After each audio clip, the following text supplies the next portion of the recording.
Ladies and gentlemen, this debate is very simple. First opposition got up and basically told you that this kind of speech creates an environment in which further crimes can be committed in the future. They said that these kind of people, there's no reason why these kind of people should be portrayed in a positive light. First opposition then gets up and says, oh, but there's a better way to achieve this. There's a better way, for people in society to adopt positive views on these minorities or, oppressed people in the past and negative views on these dictators of the past. How do we do that? By the free market mechanism of free speech. We disagree. So what we're going to do in our, basically what I'm going to do in my extension is a few things. First of all, I'm going to talk about why there's severe psychological harm in the very act of this speech by itself. Even if we don't get to the scenario where it creates, violence and all that kind of stuff in the future, we think that the speech act in itself is enough to damage. Second of all, I'm going to talk a little bit about why this will actually de facto achieve the goal of diminishing the moral value of these, past dictators and oppressors, and why we think that that's massively important. But first, let's take a look at some rebuttal. Some of it will be in my speech, but I'll give some right here. First of all, on the whole issue of free speech, as Hanneke pointed out in her POI, didn't quite get an adequate answer beyond, people are not stupid. Well, I'm going to show you why actually, even though people might not be stupid, their whole case rests on an assumption that's just not true. First of all, the case rests on an assumption that people have this, inherent need to investigate truth all the way through. We don't think this is true. We think that there are a lot of naive people in society that, will only hear half the story and say, oh, okay, that's enough. Hitler had good economic policies. Pinochet was good for the economy or whatever, and go home and be content about it. And so we don't think that you showed that people will have an interest in investigating it all the way through. And we think that once they do, they might learn the truth. And furthermore, you never told us why they actually want to investigate the truth all the way. We say that most people don't even care about this kind of stuff. All they do is, they hear one thing from here, one thing from there, kind of put one and one together, and that's the way their views on life are formed. So that fails too. But thirdly, we'd say that for people to be able to weigh out the pros and cons of the moral character of these past dictators, rapists, and murderers, we think that most people need to have some sort of educational background in order to understand the historical context in which this thing happened. And like we point to the case of neo-Nazis in the United States, they don't really walk around with degrees from universities that they're able to understand this kind of stuff. So we just don't think that the whole free market mechanism of free speech is good enough to be able to prevent a harmful environment which causes, as I'll show you in a few minutes, severe psychological harm. And none of the issue of objective truth. Instead, oh, but academia, we just want to know what really happened. Well, I don't think the opposition quite got what we're trying to say here.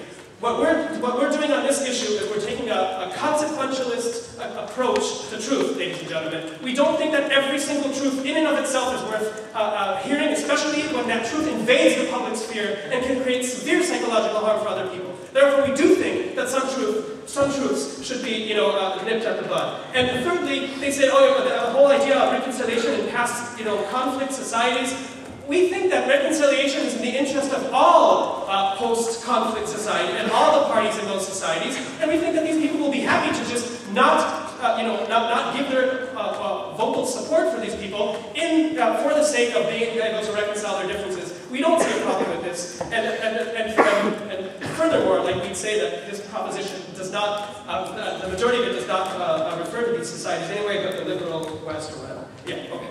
So let's get on to my points of why there's psychological harm, ladies and gentlemen. Here we say something very simple.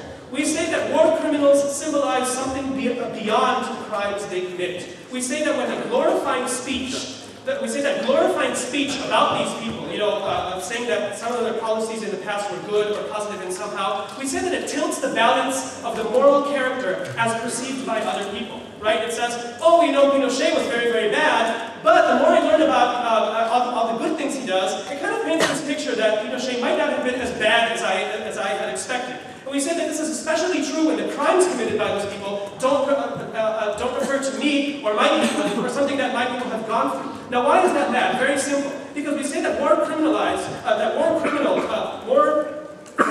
ladies and gentlemen, symbolize the wrongness of the act itself. So if we're glorifying somebody who's convicted of rape, of mass rape of a population, we think that this is extremely offensive to all women who are raped. We'd say that if it symbolizes, I don't know, the murder of minorities, of a certain minority, this is extremely offensive to all people from that minority. Because we don't think that just because the crimes were committed against a certain number of people, then then that's where the harms end. We think that it symbolizes something far beyond that, and we think that this causes severe psychological harm. Why is this so? Very simply because we'd say that it causes these people to relive their trauma. It causes them to remember that who they are, that what defines them is extremely offensive against their identity. And we think that this is something that in our society should not stand. I'll take you.